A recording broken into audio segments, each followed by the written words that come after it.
La Péniche, le balisier du quai, vous attend le dimanche 18 décembre de 11h à 19h pour son grand chanté Noël avec le groupe Ethnique Noël. Menek Anti-Cazotte, au menu, brunch local à volonté avec pois d'Angole, cochon roussi, jambon, pâté, tout ce qu'il vous faut pour passer un bon moment. Rendez-vous le dimanche 18 décembre pour le chanté Noël de la Péniche, le balisier du quai, 52, quai du Point du Jour à Boulogne-Billancourt. Infoline 01 42 53 21 63. 01 42 53 21 63.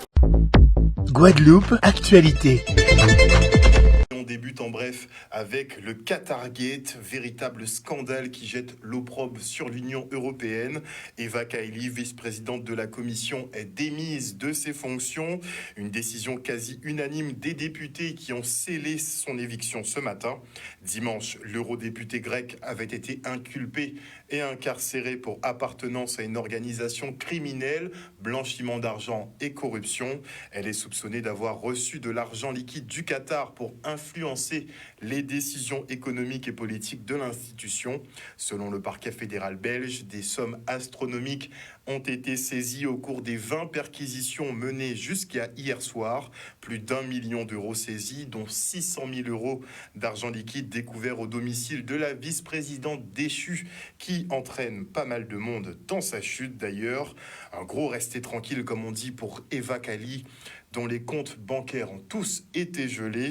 Et au-delà de cette affaire, il faudra penser à purger la Commission européenne gangrénée par les lobbies, dont principalement le lobby pharmaceutique, n'est-ce pas? On rappelle que les contrats pour les vaccins Covid, qui ont coûté plus de 70 milliards d'euros à l'Europe, ont été conclus suite à un échange de SMS entre la présidente Ursula von der Leyen et son très bon ami Albert Bourla, président de Pfizer. Des SMS qui ont été supprimés pour rapidement classer l'affaire. Et lors de leur dernière descente à la région Guadeloupe à Basse-Terre, les syndicalistes de l'UGTG avaient annoncé une vague de dérangement dans les administrations et collectivités publiques. Ce matin, ils ont donc bloqué la mairie de Pointe-à-Pitre, une manière de signifier leur colère face à la non-réintégration des personnels soignants suspendus depuis le 15 novembre 2021, soit plus d'un an. Regardez. Depuis le 17 juillet 2021, nous entamé effectivement un mouvement de grève avec l'organisation syndicale UTS UGTG qui nous a dans la même famille là parce que nous sommes UTC UGTG et que pour nous dire effectivement que les camarades suspendus réintégrés et payer tout l'argent que vous avez doué. Par rapport à ça, nous voyons qu'il y a arrêté tout le monde en nous. Et suite à l'arrestation à camarades nous à l'UGTG, qui ont lagué vendredi soir, en clandestin à Fort-de-France, mais nous rapatriés, nous fait un incident à Casanou, en pays à nous, et que nous dit effectivement que nous avons porté des réponses qui a ôté que attaque qu'ils ont fait nous à niveau là ça et qu'ils peuvent continuer à faire à niveau là ça.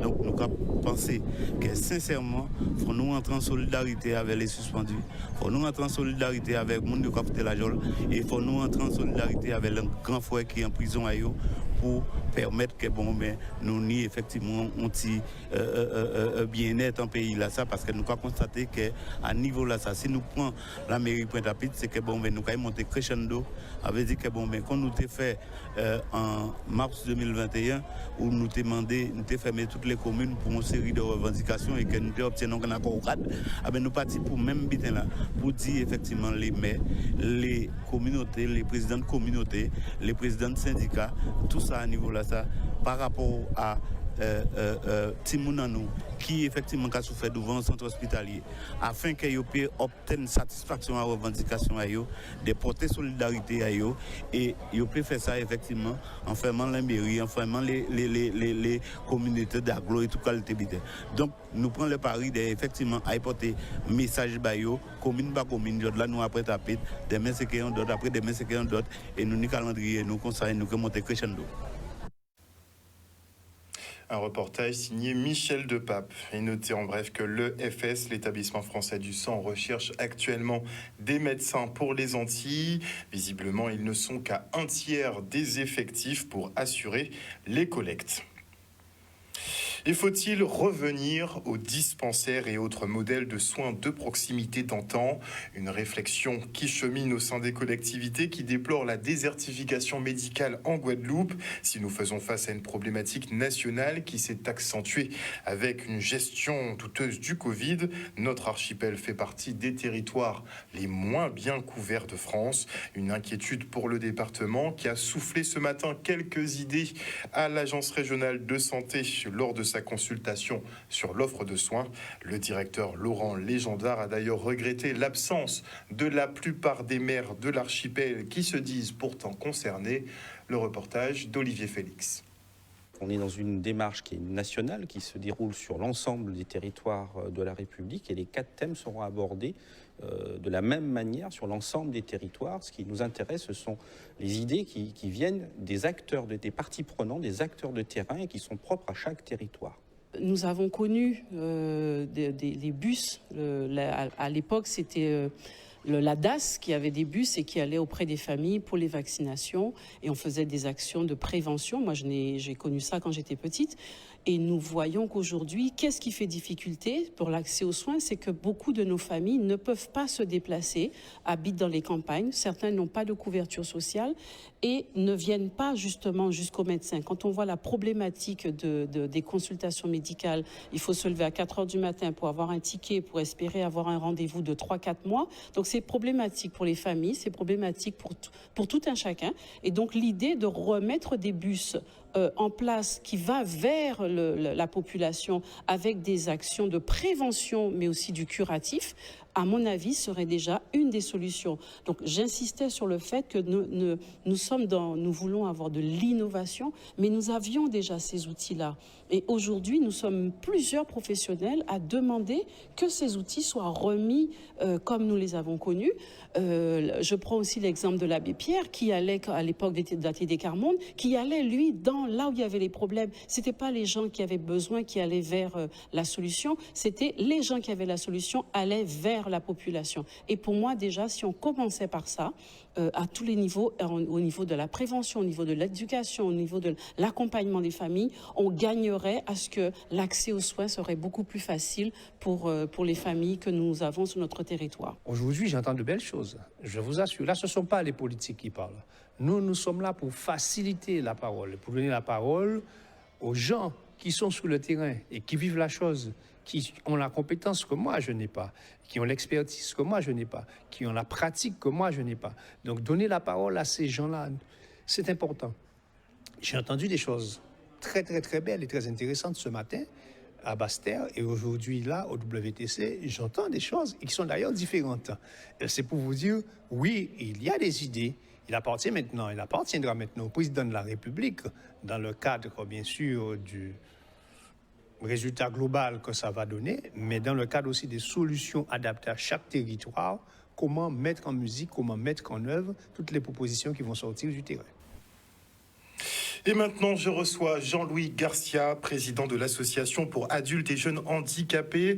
Il est en présence de Christian Corinthe, le président de l'APAGE, mais ici en Guadeloupe. Bonsoir messieurs. Bonsoir. Bonsoir. Donc très prochainement, vous organisez une conférence des territoires. Avant de parler de cette conférence, j'aimerais avoir votre retour quand même, que ce soit au niveau national ou au niveau local, justement, sur ces activités autour des personnes handicapées. On sort de 2 années de Covid, gestion très compliquée. Est-ce qu'on peut dire que vous avez retrouvé une vitesse de croisière, que tout est revenu à la normale et que tout va bien? On commence au national. Que tout va bien, non. En revanche, ce que l'on peut dire, c'est que depuis dimanche soir, nous sommes heureux de nous retrouver tous ensemble en présentiel. La Covid nous a éloignés les uns des autres et des organisations militantes comme nous. Ça passe d'abord par la relation humaine, le contact humain et l'engagement collectif. Donc maintenant, nous allons travailler et voir, et c'est ce que nous faisons depuis hier matin, voir comment en Guadeloupe, en Martinique, en Guyane, on peut faire avancer les choses pour que les femmes, les hommes en situation de handicap soient des citoyens comme les autres. Alors, on sait qu'il y a beaucoup à faire, que ce soit en termes d'accessibilité. On sait que pendant la période aussi, ils se sont retrouvés pas mal seuls. Ils ont été beaucoup isolés. Donc, on imagine effectivement que les rencontres en présentiel doivent leur faire énormément plaisir. Et est-ce qu'il y aura des réflexions justement pour éviter les ruptures trop faciles, on va dire, avec les personnes justement porteuses de handicap? Bien sûr, on a constaté pendant la Covid, pendant les confinements, que renvoyer quelqu'un chez lui alors que tout n'est pas prêt pour l'accompagner est une mauvaise chose. On se rend bien compte que dans le cadre du handicap psychique, il y a eu énormément de souffrances. Et des organisations comme les nôtres sont là pour dire au pouvoir public les bons chemins, les bonnes pratiques, et on ne peut que travailler avec les pouvoirs publics pour que les bonnes réponses soient apportées. La Covid doit nous apprendre, et on ne doit pas renouveler les erreurs qui ont pu être commises à certains moments. Isoler un être humain est un être de relations sociales, et on ne peut pas isoler les êtres humains, encore moins les êtres qui sont vulnérables, qui sont en situation de handicap, ont des difficultés, et c'est le collectif qui doit les accompagner. Monsieur Corat. En effet, sur le territoire, malgré tout, dans la période, on a connu des difficultés de fonctionnement, puisqu'il y avait toutes ces périodes de confinement, où il fallait inventer le mode de prise en charge. Ça a été le cas au cours des années écoulées. Nous avons dû fonctionner par moment en demi-jauge par rapport, mais c'est vrai que l'usager vulnérable en a souffert. Donc il fallait maintenir le contact avec des activités en visio, je parle des ateliers de sophologie, des choses comme ça, qui ont permis de maintenir le contact avec l'usager. Mais la prise en charge dans le service pendant un moment a été bien compliquée, en effet. Et pour les indemnisations, est-ce que tout va bien? On a eu quelques remontées dernièrement justement sur des personnes handicapées qui avaient quelques petites difficultés. Est-ce que ça s'améliore? Alors, indemnisation, non. C'est-à-dire les revenus, les minima sociaux des personnes au niveau de la MDPH. Bon, les choses se sont améliorées. Il y a eu une période difficile, en effet. Les choses s'améliorent. Enfin, le département a pris à bas-le-corps la situation. Rien n'est parfait.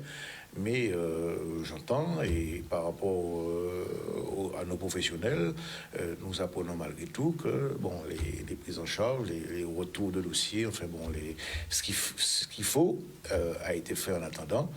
Et ma foi, on retrouve petitement une vitesse de croisière. On a connu à travers le Ségur des revalorisations salariales dans le cadre de l'hôpital, dans le cadre des établissements pour personnes âgées. Puis ça a été très très difficile d'obtenir pour notre champ à nous et les salariés du médico-social handicap. Et puis petit morceau par petit morceau, on a donné. Et on en a encore oublié, c'est-à-dire qu'il existe encore dans notre pays ce qu'on appelle les oubliés du Ségur, c'est-à-dire des collaborateurs qui travaillent bien, qui se sont engagés pendant la Covid et qui aujourd'hui, au bout de leur feuille de paye, ont 0 € par rapport aux autres. Et ça ne peut pas durer. Et il faut qu'on trouve avec les pouvoirs publics la solution pour que chacune ait les fameux 183 €. Vous savez, quand on gagne pas grand-chose, qu'on a un petit salaire, 183 € de plus ou pas 183 €, ça change des choses. Et ça, il faut que les pouvoirs publics l'entendent et répondent à cette demande forte de l'ensemble du corps, du champ du handicap dans le médico-social. Alors, quelles sont vos volontés, effectivement qu'est-ce que vous voulez faire transparaître pendant cette conférence des territoires qui est sur la thématique, je le rappelle, de l'autodétermination, choisir ma vie, c'est mon choix, ma liberté? On est dans la préparation d'un congrès national qui aura lieu en juin prochain à Lille, et ça fait un peu plus d'1 an que nous travaillons sur le thème de l'autodétermination. L'autodétermination, c'est donner à la personne en situation de handicap son pouvoir d'agir. C'est-à-dire c'est elle qui décide, et nous, les accompagnants, nos professionnels, l'accompagnent dans sa décision par rapport à sa volonté d'agir. C'est donc transformer les réponses et être en capacité d'écouter, d'entendre la demande de la personne et d'inventer les dispositifs pour qu'elle se retrouve dans sa pleine citoyenneté. C'est ce que nous portons et on va être obligé. Et ça, c'est la loi du 11 février 2005, c'est créer du cousu humain, c'est-à-dire pour chacune des réponses, des personnes, une réponse appropriée, la réponse la meilleure pour chacune d'entre elles. Et l'autodétermination, c'est elle, c'est sa vie, c'est son avenir, c'est son futur, et c'est ça que nous devons travailler. Nous qui gérons la page, ce sont quand même 32 000 personnes accompagnées sur l'ensemble des territoires, 700 établissements, 14 000 salariés. C'est ce mouvement qui se met à réfléchir dans l'intérêt général et dans l'intérêt des personnes les plus vulnérables de notre pays. Après, il faut s'assurer effectivement que les remontées faites par les personnes porteuses de handicap soient prises en considération. On voit très bien que ça prend énormément de temps pour convertir leur volonté en réalité. Est-ce qu'on va pouvoir accélérer un peu tout ça ? Vous savez, c'est un combat. La page, cette année, 2022, fête ses 60 ans. Ça veut dire que ça fait 60 ans que des militants comme nous discutent, se battent, font des propositions au pouvoir public et nous avançons. Donc, quand on regarde un peu dans le rétroviseur, on voit le chemin parcouru. Mais si on regarde droit devant nous, on voit aussi tout le chemin qui reste à parcourir. Et il y a encore, en Guadeloupe, en Martinique, en Guyane et ailleurs, des personnes sans aucune solution. Et c'est vers celles-là aussi qu'il faut aller. Apporter à chacun la réponse à laquelle il a droit. Sur la Guadeloupe, 44 ans d'existence, avec nos structures, au plus près de l'usager, on a 7 établissements sur 12 sites. On accompagne notamment au service mandataire judiciaire pas loin de 400 personnes sous tutelle ou sous curatelle. Sur l'ensemble des établissements, nous tournons facilement à près de 200 usagers pris en charge. Bon, c'est pas une mince affaire, donc on essaye, tant que faire se peut, d'être au plus près de l'usager, pouvoir accompagner toutes ces situations décrites par le président, où il a besoin d'être nécessairement à l'écoute, de façon à pouvoir répondre aux situations de chacun.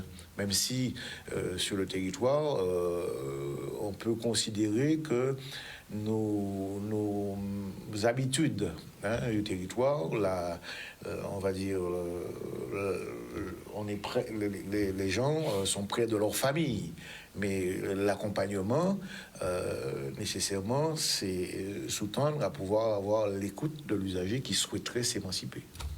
Parce que vous parlez de liberté, mais encore faut-il effectivement qu'on leur offre cette liberté d'une certaine façon, ne serait-ce que pour se mouvoir. On est loin du compte aussi à ce niveau-là. Nous sommes d'accord, mais c'est l'offre. Il faut faire avec l'offre du territoire, tant pour le logement que le déplacement. Ça devient une difficulté, mais il faut avoir confiance en l'avenir, nécessairement. Comme disait le président, nous sommes des défricheurs et en insistant, on va bien se faire entendre à un moment donné. Voilà. Monsieur Garça, vous êtes confiant ? Alors toujours, vous savez, quand on est militant, il faut être positif et convaincu qu'on va réussir. D'ailleurs, pour nos 60 ans, vous voyez, on a réalisé un ouvrage qu'on a appelé « De l'utopie à la réalité ». C'est-à-dire, quand on défend quelque chose aujourd'hui, même si on nous estime un peu poète sur des sujets, fou furieux, en exigeant beaucoup, on sait fort bien que ce qu'on propose aujourd'hui, ce sera la réalité de demain. Merci beaucoup, messieurs, Merci en tout cas d'être venus sur ce plateau ce soir. Donc le colloque, effectivement, n'est pas terminé. Est-ce que tout le monde peut participer ou bien c'est dédié, effectivement, aux professionnels du secteur et aux personnes atteintes porteuses de handicap ? Alors, dans les journées de demain, nous serons au centre du Rézé. Voilà. Et C'était des métiers au Rézé ? C'est ça. Donc nous travaillons à cet endroit, donc c'est ouvert à la population, à toutes les personnes concernées qui aimeraient nous entendre, voilà. Et nous avons aussi samedi la poursuite des travaux à cet endroit. Petite question. On sait que c'est un petit peu tumultueux en ce moment, mais il y a le projet de loi de finances qui est en cours. Est-ce que les enveloppes, effectivement, pour vos activités et donc tout ce qui tourne autour du handicap, est-ce qu'elles sont maintenues? Est-ce qu'elles sont réévaluées? Comment ça se passe? Alors on est mécontent du plan de financement de la sécurité sociale. Hein. C'est ce qui nous concerne à nous. On a dit tous les manques. Alors effectivement, il y a des avancées, on ne peut pas le nier, mais elles sont insuffisantes. Et puis il y a des territoires, et ici on connaît ça, des territoires qui sont en retard par rapport au reste du pays. Et donc si on n'invente pas des plans de rattrapage pour ces territoires-là, ils seront toujours à la traîne, et à travers eux, les personnes en situation de handicap. Donc on a fait des propositions, on n'a pas été entendu, on a eu beaucoup de 49.3, mais on ne va pas lâcher, et donc on va revenir à la charge en disant, il manque ici, il manque là, nos amis de Guyane sont en retard considérable, et donc il faut les doter de budget, de rattrapage, pour que l'égalité républicaine soit sur l'ensemble des territoires. Il faut que ces personnes se sentent incluses. Totalement. Merci beaucoup en tout cas, messieurs, pour le travail que vous réalisez aux côtés de ces personnes porteuses de handicap. Et on rappelle effectivement une série de conférences par rapport à votre colloque territorial qui se font donc à la Cité des Métiers. C'est à partir de quelle heure? Demain, dès 9h, nous y sommes. Demain dès 9h toute la journée et samedi également. Si vous voulez y participer, c'est donc à la Cité des Métiers au Rézé. Merci de nous avoir accueillis. Merci à vous. Et on se rend maintenant à Gourbert où l'on parlait aujourd'hui sport et santé lors d'une conférence débat sur le bien-être de nos aînés. Toujours dans la continuité de la fête patronale, nous donnons la parole aux acteurs du bien-être puisque nous sommes tous concernés. Donc nous avons pu ce soir mettre en place différents acteurs, que ce soit kiné, que ce soit esthéticienne, etc. Donc tout ce petit monde va nous parler et nous prodiguer certainement des soins pour améliorer notre bien-être. On va présenter surtout le dispositif de la Maison Sport Santé, puisqu'en fait c'est un dispositif qui est tout neuf. Il y en a pour le moment 6 en Guadeloupe. On a la chance d'en avoir une sur le sud Bastère, c'est celle de Gourbert. Et donc en fait c'est présenter qui sommes-nous, qu'est-ce qu'on propose et comment on peut venir en aide à la population. Ça fait plaisir, je pense que c'est une cause qui est importante à défendre, c'est le bien-être, c'est le sport, c'est je pense des problématiques qui touchent tous les Guadeloupéens et tout le monde en vérité. Donc c'est important de sensibiliser à cette cause et de prendre conscience de l'importance du développement personnel dans une vie en fait. En proposant des programmes déclinés pour chaque type de population, pour chaque type de pathologie, pour dire en fait que chacun peut faire du sport et ce sport-là peut être adapté. C'est vrai qu'il y a une grosse problématique d'obésité et je pense que c'est important de rappeler à quel point le sport est important dans la vie pour s'entretenir et pour surtout éviter des maladies cardiovasculaires, le diabète, ce genre de choses qui touchent énormément de populations guadeloupéennes. Donc ce genre d'événement, je pense que ça peut vraiment booster justement cette sensibilisation. Vraiment en dehors, on est sur de l'activité physique adaptée. Et en fait, le rôle du kiné de l'activité physique adaptée, c'est simplement de faire le bilan pour pouvoir dire en fait ce que la personne est capable de faire et ce qu'elle n'est pas capable. Et à partir de là, on va établir un programme qui va lui permettre de réellement commencer l'activité qui soit adaptée à sa situation. Et on prend place au collège Saint-Jean-Père sous Madame Andrés Louison, souffle sur les braises de l'indépendance alimentaire. Elle inculque aux enfants des notions qui leur permettent de cultiver, pratiquer l'élevage ou encore transformer nos produits locaux. Une manière de les intéresser à leur environnement immédiat et de percevoir les potentialités en termes de subsistance. Le reste en image. Nous sommes aujourd'hui au collège Saint-Jean-Père à Grand-Camp, aux Abîmes. Nous sommes là parce que nous sommes invités par les collègues de Sciences et Vie de la Terre, plus particulièrement par Madame Andrés Louison, professeure certifiée de la discipline, qui accompagne une cohorte d'élèves entrés cette année en 6e. Elle va les accompagner sur 4 ans et les inviter à s'interroger sur la problématique de l'autosuffisance alimentaire. Elle a invité dans l'établissement un certain nombre de partenaires, des acteurs de terrain que vous allez découvrir et qui vont sous la forme de mini-ateliers former, initier les élèves, les accompagner, les intéresser.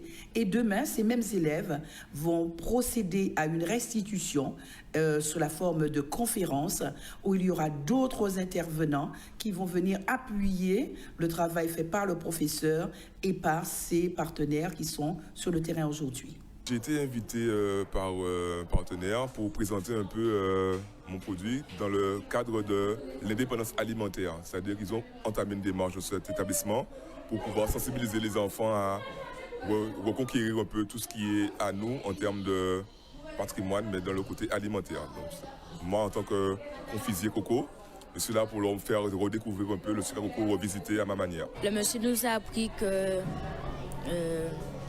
quand on a de l'eau de coco, ben, on peut le couper pour manger. Vous savez qu'on pouvait faire autre chose à part manger le coco? Non. Et qu'est-ce que tu as appris d'autre? Qu'on pouvait faire du charbon avec, les fils de coco, on pouvait faire du feu aussi. C'est le cas du campèche par exemple. En début de saison, en janvier-février, le campèche va fleurir, mais il n'y a quasiment que lui qui est en fleur à cette période-là. Donc dans les zones où il y a du campèche, on va fabriquer un miel de campèche parce qu'il n'y a que cette espèce-là que les abeilles butinent, ou en tout cas elles butinent cette espèce-là en majorité. Oui? Et du coup, l'abeille, elle peut prendre du nectar dans les arbres. Alors, elle va prendre le nectar sur les fleurs. Donc, il y a des arbres qui ont des fleurs, il y a des bosquets qui ont des fleurs, ça dépend de la plante, mais c'est surtout sur la fleur, toujours sur les fleurs. Ben, comme ça, je pourrais apprendre un peu plus et faire plus de choses. On peut même dire que c'est fondamental parce que c'est eux la relève, c'est eux qui vont être amenés à consommer local, à utiliser nos produits. Donc si dès le plus jeune âge, on est capable de pouvoir les amener à s'intéresser déjà à tout ce qu'il y a comme possibilité, on a déjà un petit peu en avant. Et on salue effectivement le travail donc de Madame Andrèse Louison qui est extrêmement important. Et on se rend maintenant au village de Noël de l'école Rigobert Ranzala de Sainte-Anne. La communauté scolaire invite des producteurs locaux à commercer au sein de l'établissement, de quoi mettre de l'animation et resserrer les liens dans le quartier. Regardez. Nous sommes vraiment en coéducation. La notion de la coéducation ici, on y tient beaucoup, donc on fait beaucoup avec les parents, parce qu'il faut savoir que sans professeur, sans ATSEM, sans personnel communal, sans municipalité, sans partenaires institutionnels ou bien les élèves, il n'y a pas d'école. Et moi, je pense que revenir à ce système kermesse, marché, ça met vraiment en valeur le quartier, mais ça met aussi en valeur l'école. Et je pense que notre école, l'école maintenant, l'école de ce jour, a besoin vraiment de se valoriser parce qu'on a l'impression qu'on a peur de l'école alors qu'il ne faut pas avoir peur de l'école. J'ai l'estime conviction, c'est une très bonne initiative en faveur de nos élèves. Et c'est pour cela que tout autant qu'on peut accompagner ces genres de manifestations, je pense que la municipalité, et effectivement je suis accompagné de mon collègue Candace Ami Freddy, et qui tourne sur le territoire. Donc je n'ai qu'à féliciter l'initiative prise par les parents d'élèves et singulièrement la communauté scolaire et de Bénétan, et espérons que ça va se pérenniser dans l'avenir. Et même pas uniquement pendant la Noël. Je pense que pendant l'interclasse, à un moment donné, dans l'année, ou même 2 fois dans l'année, on peut réitérer ces genres de manifestations que je soutiens. Une super ambiance, il y a plein d'exposants, ils ont répondu présent. Donc on est super contents parce que ça fait une fête pour les enfants, ça va permettre de faire une autre fête pour les enfants. Et voilà, une bonne ambiance, il y a de la musique, il va y avoir un chanté Noël. On peut trouver en plus de quoi manger, faire des petits cadeaux, etc. Donc non, c'est vraiment sympa. Puis en plus, comme ça, on croise tous les parents qu'on connaît, mais plus de vues, etc. Ça permet de discuter. Les enfants se retrouvent dans un autre cadre. C'est vraiment top. Et ça, c'est grâce aux délégués. Franchement, ils passent du temps. Moi, je tiens à les remercier parce que ils sont vraiment investis. Et voilà, on a une super petite école qui vit bien et c'est grâce à eux. Je remercie la municipalité pour leur soutien, pour l'ouverture de l'école et aussi les artisans qu'on a pu chercher de droite et à gauche et aussi les agriculteurs pour faire avancer cette initiative de l'école, en fait, pour faire propulser l'école plus en avant. Et on souhaite maintenant un très joyeux anniversaire à Kayassi Daniel Guy qui célébrait dimanche ses 100 ans. Et c'est un homme en grande forme que nous avons rencontré et particulièrement heureux de recevoir ses enfants petits et arrière-petits-enfants. C'est sans compter la présence des amis et de la municipalité qui ne voulaient pas manquer l'événement. Regardez. Kayassi Daniel Guy pour ses 100 ans, né le 11 décembre 1922. Je vous remercie de votre visite cet après-midi et de toute façon, comme ça, se voit bientôt à la mairie. Je viens de vous voir, on va causer particulièrement. Les peuples qui sont ici présents là, je les remercie un remerciement de tout cœur d'avoir laissé toutes leurs occupations pour venir répondre à mon appel. Je les remercie. Soyez les bienvenus. Merci, messieurs, merci, madame. Pour moi, c'est un cadeau, une bénédiction. Franchement, on supportait toute la famille pour qu'il reste jusqu'à 100 ans parce qu'il est un petit peu maladroit. Il se cogne par-ci, par-là, il tombe parfois. Mais bon, c'est l'âge. Donc, on lui disait, attention, hein, pour les 100 ans, on ne veut pas de plâtre, on ne veut pas de bobo, on ne veut pas de bandage. Donc là, il a tenu la promesse. Ça me fait vraiment plaisir et chaud au cœur d'être avec lui aujourd'hui. C'est vraiment une fierté pour moi, mais aussi pour toute la famille. Je suis vraiment fier de lui et surtout de voir qu'il est toujours en bonne santé. Voilà, c'est vraiment une grande fierté. Je suis vraiment très ému et très heureux d'être là aujourd'hui. On est ici vraiment dans une ambiance familiale, une ambiance festive, parce que c'est un bonheur de participer à des événements comme cela, l'anniversaire des 100 ans de Monsieur Guy Kayassi. Et c'est vraiment un plaisir d'être là, la famille est là, les petits-enfants, les cousins, les cousines. C'est vraiment une ambiance familiale, c'est vraiment très beau et ça nous encourage à encore plus prendre soin de nous-mêmes pour pouvoir avoir une longévité comme celle-là, mais surtout quand les gens demeurent en bonne santé et qu'ils sont heureux eux-mêmes d'être là avec nous. C'est quelqu'un qui est énormément apprécié dans le quartier, mais un peu partout dans la commune de Petit-Bourg. C'est une vraie fierté pour nous tous. Et c'est quelqu'un qui est très proche des gens, qui aime les gens. Et on le voit encore aujourd'hui avec toutes les personnes qui sont présentes.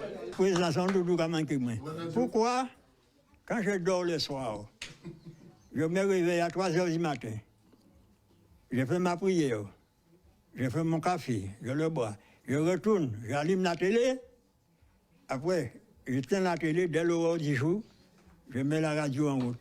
Et alors, à ce moment-là, quand j'écoute ça, après, je rentre à la cuisine, je prends un concombre, je prends un sardine pimenté, et je prends un orange, un